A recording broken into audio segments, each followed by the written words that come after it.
Hi guys, and welcome to episode 23 of On the DL.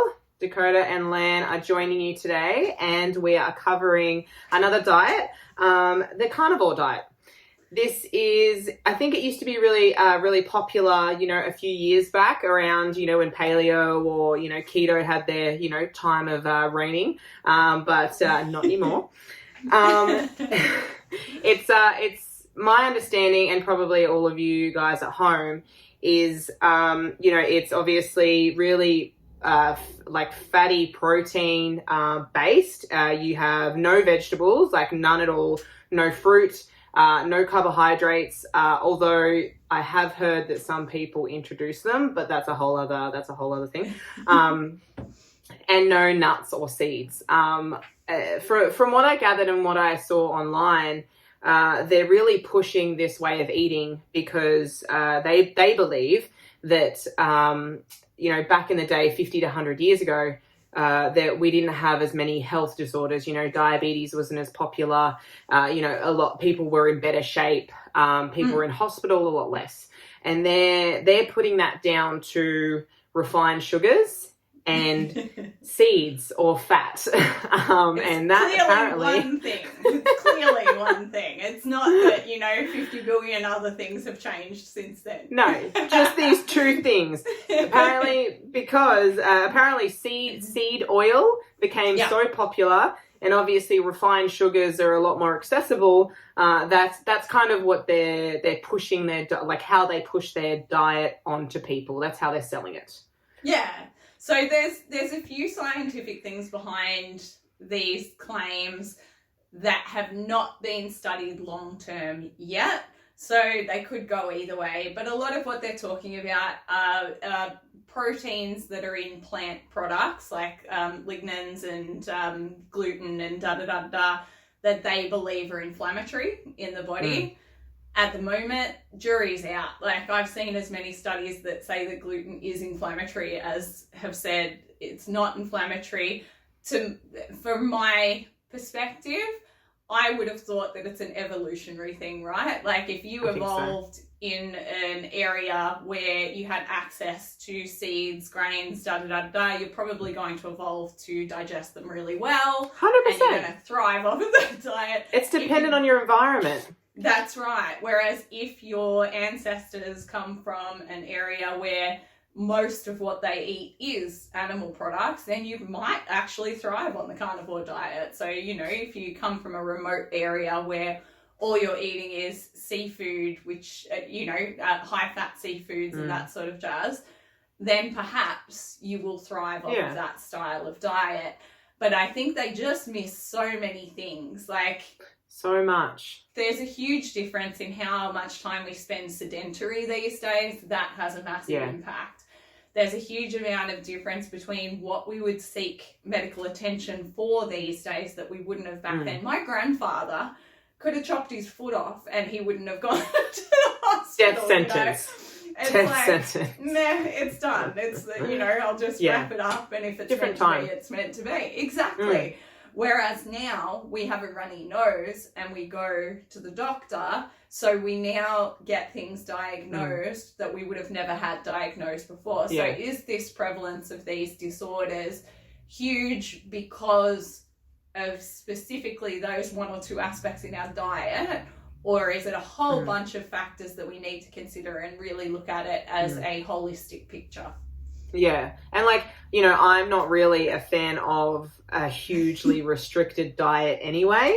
There's nothing wrong with keto if that's the way you like to eat. There's nothing wrong with carnivore if you like to eat that way. But if you're trying to force a diet on yourself and you fucking love bread and you can't have that bread, how long are you going to stick to it? I know that I would be miserable, and I love protein. But I know that I also love carbs. So it's like... and the irony is, your body's not always going to love what you love, right? Like, most of us enjoy ice cream, but for the lactose intolerant community, that's not going to end well. So we've got to be aware of our personal experiences, aware of our body. So some people that jump on the carnivore diet say they've had the best mental clarity they've ever had, which resonates with the keto principles in that, you know, there's particular types of ketone bodies that are functional in slowing down the brain and helping with clarity and focus. But there's also a very large percentage of people that say that when they go on it, they're foggy all the time, they struggle to concentrate, So it probably tells you more about what that individual needs rather than what the general population needs. I've had this discussion with you before when I told you in my life, I've, you know, when we talk about performance athletes, carbohydrates are always a big part of the topic. I think people are excessive with their carbohydrate use these days. I think people always seem to be wanting to get more carbs. Yeah. And even coaches, though, I think coaches over prioritize carbohydrates, thinking that they're this fundamental performance enhancing fuel, and they are to a degree. Some athletes like to wear it as a crown, like, that's, you know, oh, I'm on 600 grams of carbs, like, I'm elite. It's exactly what I mean, though, exactly what I mean. And there are cases where 600, 700, 800 grams of carbohydrates a day are necessary. If you're an endurance runner or something along those lines, there's going to be a huge demand for that type of fuel. But I think it does definitely, I think you're right, it's got this sort of crown attached to it and this popularity attached to it, and people are chasing it for the wrong reasons. If your body feels better and you perform better on higher carbohydrates, by all means work towards it. Go nuts. If you're just doing it because that's what, you know, the guy you look up to does, like, it's not useful for you. Play around with diet. We all come from different backgrounds, right? The Mediterranean diet has been shown time and time again to be beneficial for a subsection of the population in controlling most issues with health and well-being.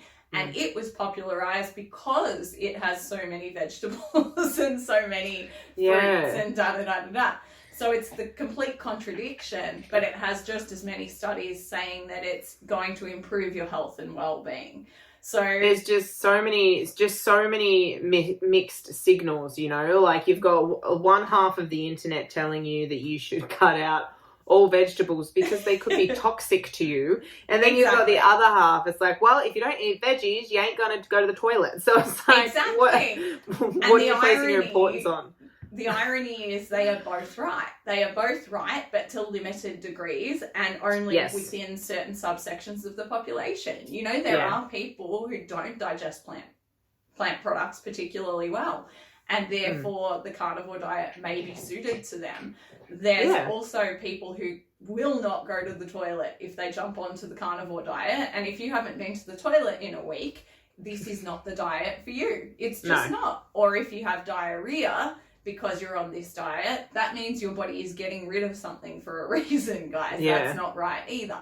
So there's all of these factors that seem to be overlooked to put something into a very simple package, because oversimplified.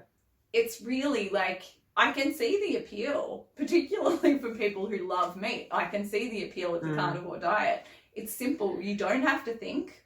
It's not even calorie restricted in its principles. So you just eat until you're full on foods that you potentially love. What would you even eat? Like what would you like, what's for dessert? What's for dessert, Lan? What's for dessert? Interesting one. I guess you could make jelly out of the fat that comes off your meat.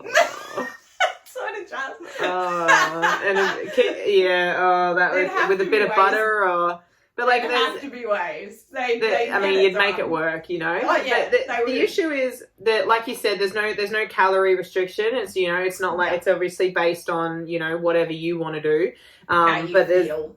And how you feel. But it's like there's no. So I've seen a few things where there's no carbs at all whatsoever. And then I heard, you know, then I read and listened to other people talking about, like, okay, you know, you do it for long enough and then you can slowly introduce a little bit of carbohydrates. And it's like, well, like, I think now not toxic? Hold on, how did they become toxic? No. Why cut them out at all if they're so bad for you? Yeah. The argument, I'm sure, would be that once you've got the inflammation under control and once there's no chronic health condition underlying, that you are now able to introduce small amounts of it, But really, that's not what people do. No. And really, it's just an excuse to say, you know, that it's an evolution of this diet sort of thing. I don't know. The carnivore diet's interesting in that half of its pros are also its cons, right? Like we were saying before with the mental clarity. You either get really clear-minded or you get foggy-brained. Like, it's one extreme or the other. Your bowels either improve significantly and everything goes great, or they go the other way. It's a shitstorm. Exactly right. Even with nutrient density, you can get really good nutrient density out of the carnivore diet if you include organ meats and things like that. But if you don't vary your protein sources, then you're really going to struggle with that, you know? So almost all of the pros are their own cons, right? Like it's a diet that you can't really completely pick apart because there will be a subsection of the population that will thrive on it, but it's not one that you should stick to unless you are feeling really good on it. If there's a significant improvement.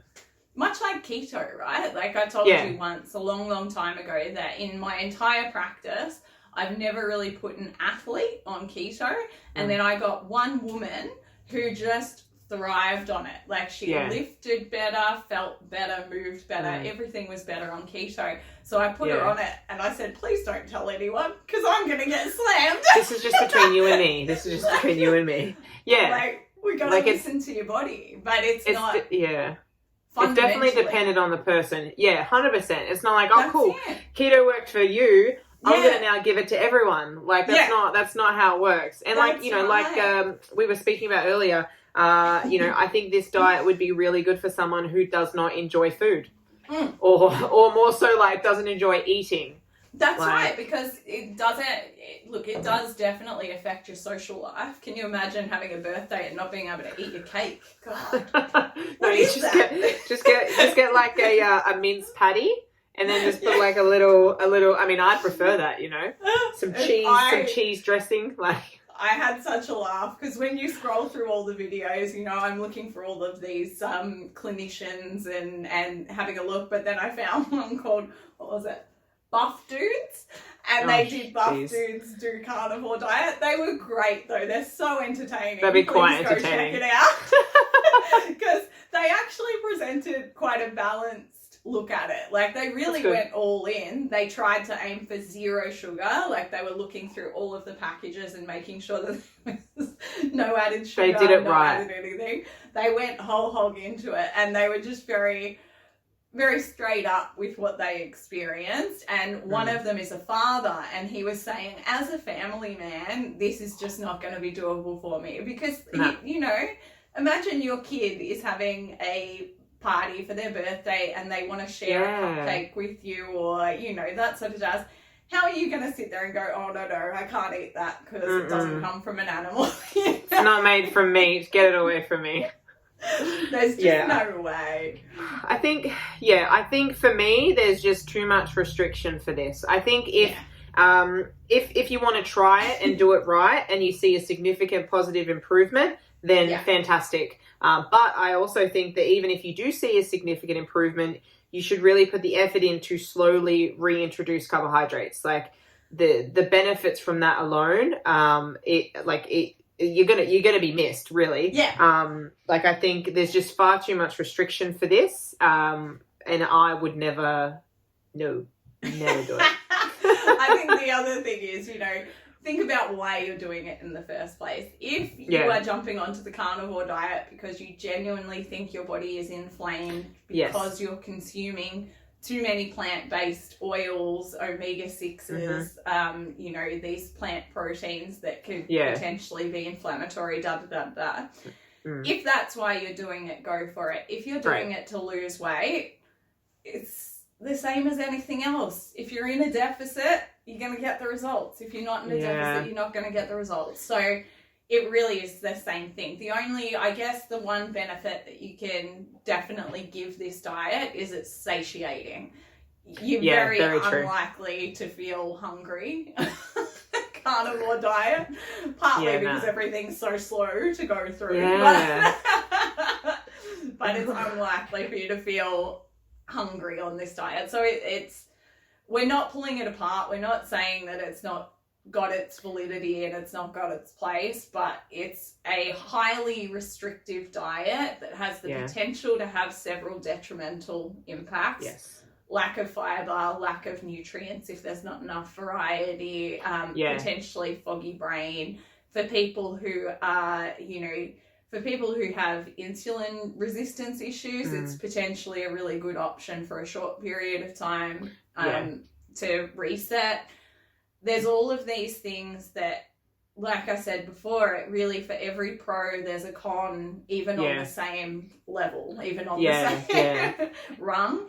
And that's what makes this one really, really interesting. Really, really interesting. Most of the sites that I went on to read about it also suggested that you take supplements, specific supplements, because these were the things that were going to be likely to be lacking in a carnivore diet. That always sets off alarm bells for me, right? Like, if you need to take supplements, different story if it's like an athlete or something like that, where increased demand is there. But everyday person. So it's... Why take things out and then supplement? Exactly right. If you can get them some other way. There's also, if it really is about the omega-6s and that sort of jazz, you can also reduce the intake of those things without completely cutting it out and vegetables. Same as carbohydrates. Like if maybe just cut out your refined sugars and just stick to your starchy carbs. Like that's an easier way to go about it. Exactly. And find out what carbohydrate balance works for you. People should be investing more in preventative health, which they don't typically do. I think we should all be going and getting our bloods run once a year, so that if anything is amiss, we can take care of it before it becomes a big problem. That's it. But the proactive approach to health just is not really existent in Australia, unfortunately. It's not in most countries, for the record. I'm not sort of bagging out Australia. We have an amazing healthcare system, but preventative health just doesn't really come into it. So, only when there's an issue or we need something fixed. Like there's no upkeep. I agree. There's tons of money put into reactive health, just not a huge amount being put into preventative health. And there are so many things that we could invest in that would reduce the death rate and reduce issues in public health in Australia. So diabetes, heart disease, all of those sorts of things. There's aspects where it's purely education-based, where people genuinely don't know what they need to do to reduce their risk of developing these issues. And so they just keep going with what they would normally do until it's too late. And then we're into reactionary medicines. And I was watching actually a really interesting video. We can hear you back there. I think he's got someone's attention now. You know what though? I was watching this really interesting video where one of the people being interviewed was a doctor, and he was saying, in our entire medical training, we do like 1 hour of nutrition here, and that's basically it. And he was also saying we learn so much about how to prescribe, but we're never actually taught how to, I think he called it de-prescribe. So how to remove people off of medications once they're on them.